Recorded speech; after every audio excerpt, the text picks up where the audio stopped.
माणसाचं एक गाव असतं. वादळ वाऱ्याच्या काठी माणसाचं एक गाव असतं. कार्यक्रमाच्या प्रमुखास अध्यक्ष असणं असतं. कार्यक्रमाच्या प्रमुखास अध्यक्ष असणं असतं. आजच्या कार्यक्रमाचे अध्यक्ष व प्रमुख पाहुणे तसेच गुरुजन वर्ग व विद्यार्थिनी मी श्रुती निलेश लेकुळे वर्ग तिसरा.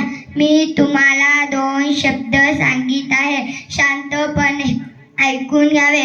सर्वांना भारतीय स्वातंत्र्य दिनाच्या हार्दिक शुभेच्छा. 15 ऑगस्ट 1947 रोजी आपला भारत देश इंग्रजांच्या गुलामगिरीतून मुक्त झाला. आपल्या भारताला स्वातंत्र्य मिळवून देण्यासाठी अनेक महान स्वातंत्र्य सैनिकांनी आपल्या प्राणांचे बलिदान दिले. 15 ऑगस्ट 1947 हा दिवस भारताच्या इतिहासात स्वर्ण अक्षराने कोरला गेला आहे.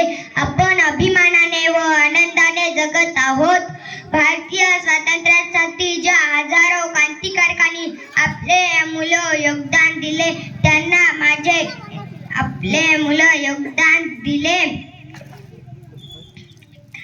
प्रसंगी प्राणांचे बलिदान दिले, त्यांना माझे कोटी कोटी प्रणाम. एवढे बोलून मी माझे 2 शब्द संपवितो. जय हिंद, जय भारत.